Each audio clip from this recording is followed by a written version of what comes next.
Anda kembali bersama kami di Dua Sisi dan sudah bergabung juga bersama kami malam hari ini Gubernur Jawa Tengah Bapak Ganjar Pranowo. Selamat malam Pak Ganjar.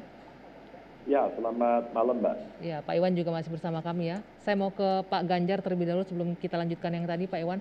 Pak Ganjar, ini Jawa Tengah juga termasuk yang menjadi di beberapa wilayah di Jawa Tengah ada epicentrum penyebaran COVID juga ya Pak ya. Sejauh ini bagaimana titik-titik yang menjadi zona merah mungkin yang rawan untuk penanganan COVID atau kasus-kasus baru COVID? Iya Mbak, sebenarnya seperti yang banyak di berita mulanya dari Kudus. Memang kira-kira ya 3 minggu yang lalu itu kita melihat Kudus ini belum apa-apa, ya cuman merah begitu ya. Saya tidak menduga kalau kemudian secepat ini, karena ternyata di sebelah-sebelah Kudus ada Demak, ada Pati, ada Jepara, ada Gerobokan, itu merahnya secara bersama-sama. Maka kami melihat nampak-nampaknya ada varian baru begitu. Dan inilah yang kemudian ada kepanikan-kepanikan sehingga kita mesti turun.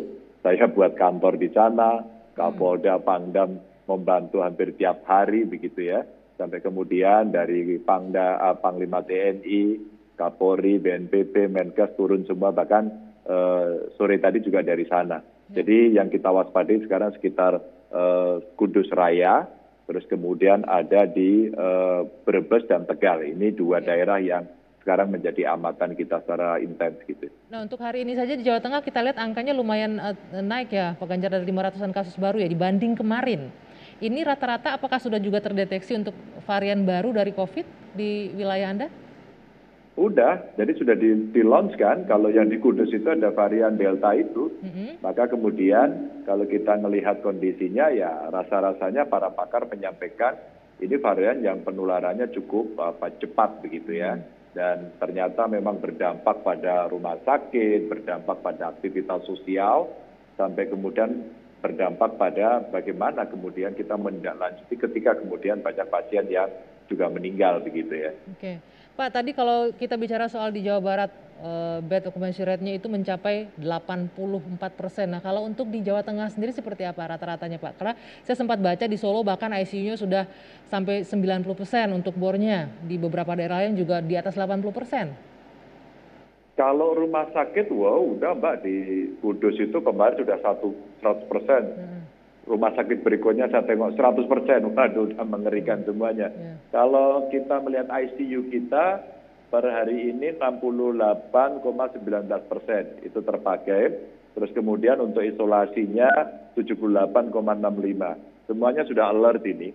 Maka hari ini lagi kita buatkan program penambahan tempat tidur sampai beberapa skenario agar kontingensi lainnya disiapkan oleh seluruh rumah sakit di kabupaten kota maupun kita support yang dari provinsi dan nasional begitu. Secara infrastruktur artinya rumah sakit disiapkan ya Pak Ganjar ya. Bagaimana dengan tenaga kesehatan di sana? Kondisinya siap nggak dengan menerima lonjakan yang luar biasa pasca libur Lebaran ini? Ya, pertanyaannya harus siap, tapi fakta kalau kita melihat rasio-rasionya tidak siap. Maka kemarin yang kejadian di Kudus itu karena juga 100 lebih nakesnya juga terkena, maka kemarin kita injek nakes dari luar. Kita pinjemin dari rumah sakit kami dari provinsi, kita komunikasi dengan ID, kemudian PPNI, mereka membantu. Bahkan sekarang skenario berikutnya saya siapkan, kita pinjam tenaganya TNI Polri termasuk kampus. Nah kampusnya ada 2 ini, yang Fakultas Kedokteran, Kesehatan Masyarakat sama keperawatan. Sehingga kita kemarin sudah meminta agar mahasiswa-mahasiswa semester akhir itu mulai diterjunkan, termasuk dokter-dokter internship ya, yang kemudian coba kita dorong untuk bisa masuk. Nah, tentu saja kita melihat bagaimana ketentuan yang ada dalam pemegang otoritas kesehatan, tapi kita mencoba untuk menyiapkan dulu, untuk bicara lebih dulu, agar potensi-potensi kekurangan nanti bisa diisi, agar tidak kolaps. Ya. Nah, saya mau kembali ke Pak Iwan. Pak Iwan, tadi sudah siaga untuk Bandung Raya. Apa ini artinya? Apakah nanti juga akan dilakukan seperti penyekatan, tidak boleh dulu mobilitas dari luar dan ke dalam wilayah Jawa Barat dan sekitarnya?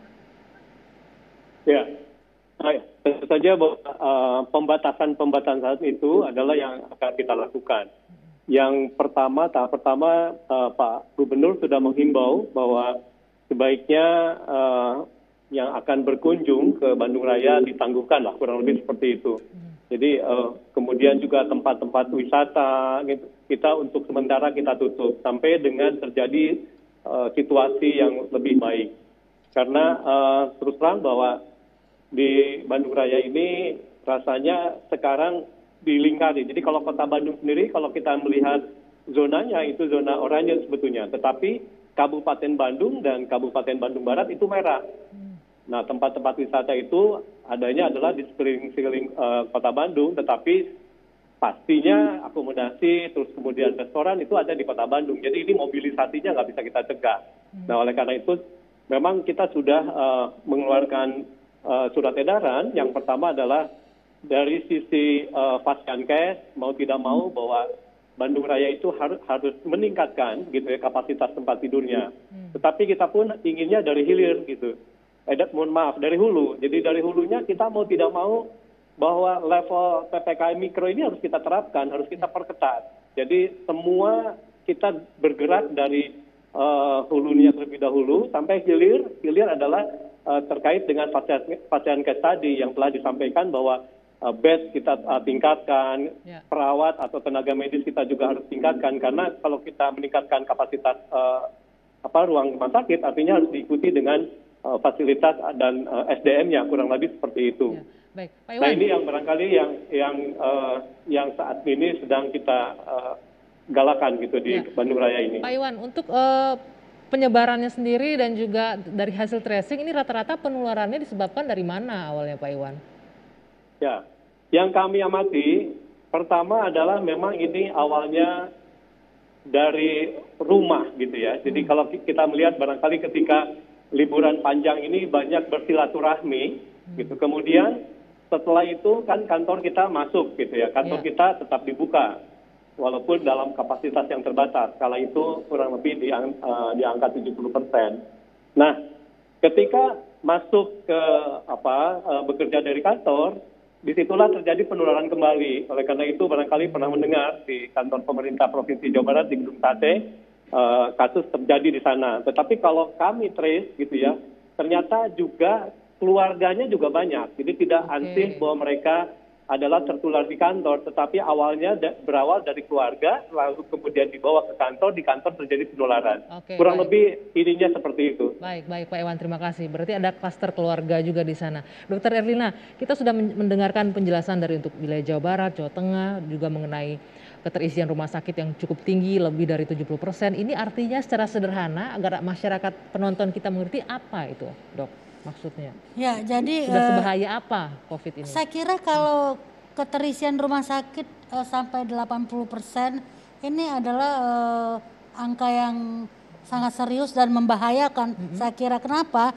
Karena masyarakat juga harus tahu dan juga saya kira para pejabat juga harus tahu bahwa sesungguhnya di lapangan di rumah sakit itu kalau angka 80% bukan berarti kemudian 20%-nya akan ada tempat. Banyak faktor-faktor yang mempengaruhi bahwa rumah sakit itu tidak bisa ruangannya diisi 100%.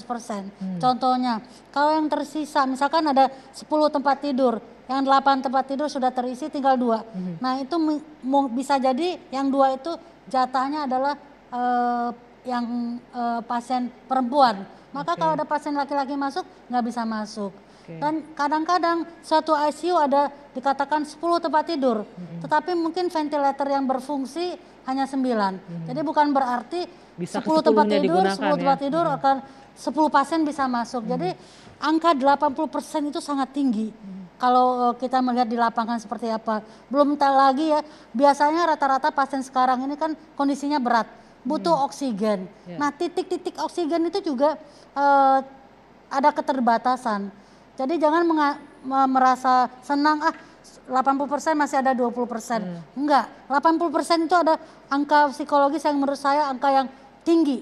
Itu sudah darurat, sudah warning sekali itu ya? Warning sekali. Jadi ini kondisi kita ini bukan kondisi yang baik-baik saja. Oke. Ya, itu yang harus disadari oleh masyarakat ya. Kita tidak dalam kondisi baik-baik saja untuk COVID. Tidak. Tidak dalam kondisi yang baik-baik saja. Dan orang banyak mengatakan, lah ini kan sudah sesuai prediksi. Nah justru kalau kita sudah prediksi harusnya kan kita tahu supaya prediksi yang buruk ini tidak Tidak jadi kejadian. kenyataan gitu Nah ya. sekarang kan faktanya kejadian. Nggak bisa Apa? kita bilang, Nah. kan gua bilang juga apa, nggak boleh begitu Dok, kan. apa kalau yang Anda lihat, Anda perhatikan yang menyebabkan prediksi ini benar-benar jadi kejadian apa? Apakah masyarakatnya masih kurang ketat melaksanakan protokol kesehatannya atau seperti apa? Mungkin dokter punya penilaian atau pengamatan sendiri, tapi nanti kita jawab ya dok ya. Kita jeda sejenak, dua sisi akan kami lanjutkan. Dan terima kasih Pak Iwan sudah bergabung bersama kami malam hari ini di Dua Sisi.